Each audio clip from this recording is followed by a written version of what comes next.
I want you to hit me as hard as you can.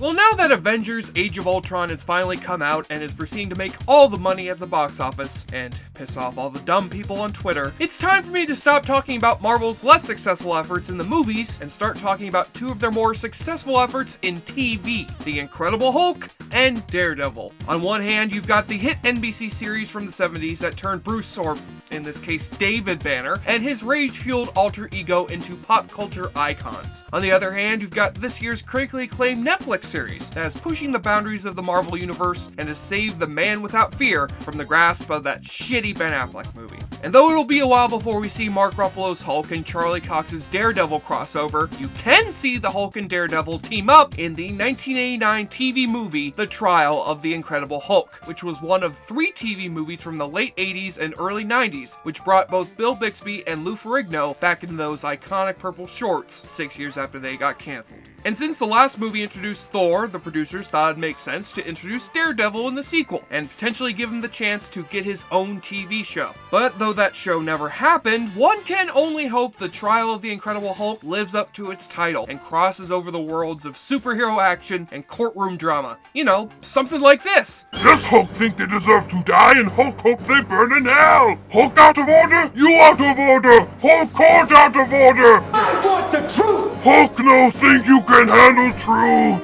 So we begin with a familiar scenario to those who've watched the original show. David Banner is working dead-end jobs under false names so he can stay off the grid until he can find a way to control the raging spirit that dwells within him. This time he lands in a big city that also happens to be the residence of blind lawyer Matt Murdock, played here by Rex Smith, who also has a raging spirit dwelling within him.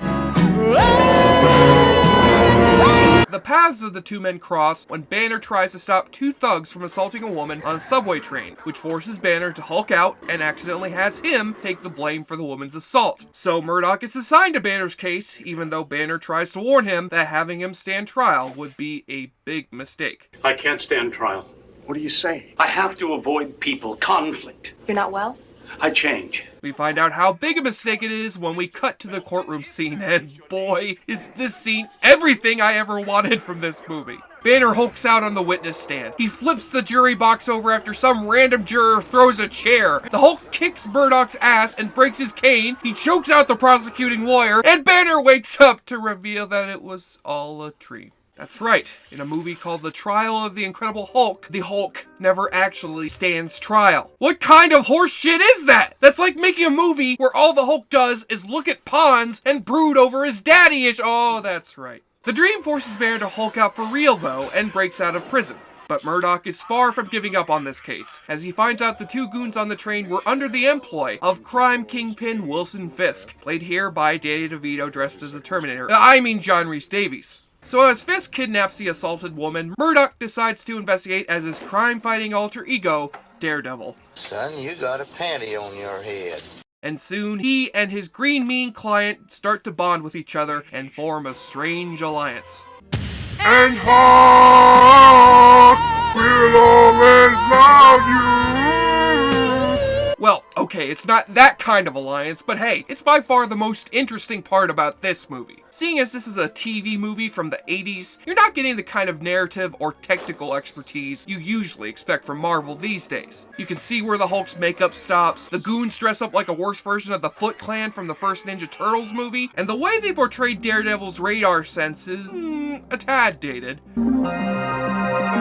Holy shit, he's not the Daredevil! He's the Predator! Predators in the big city! Get Danny Glover on the phone! But if you keep that in mind, you may find the rest of the movie is pretty decent. The character stuff between Banner and Murdock really works, and John Rhys-Davies puts in a marvelously hammy performance as the Kingpin. He's so hammy in fact that he can be found in this one scene literally chewing the scenery. Though it's not essential for you to see this, it's definitely not the worst portrayal of either of these characters. So, if you do watch this, just prepare to enjoy the character moments. And don't go in like I did after I saw that title, thinking this is going to be the Marvel version of 12 Angry Men. Hint hint, Marvel, make that shit happen! You won't need gamma radiation to unleash the raging beast inside you. All you'll need is several cases of booze and a chance to play the awfully good drinking game. Take a shot or drink every time David Banner turns into the Hulk. And though you may laugh at how cheesy the Hulk looks nowadays, trust me, I've seen worse. It's happening. What you going to change for? Now you're teeny tiny. Pocket Hulk. Someone gets thrown into electrical equipment and gets fried. Oh goddamn, that's a lot of juice for a simple piece of medical equipment. Is Electro one of the patients at that hospital? Daredevil throws out another cheesy quip.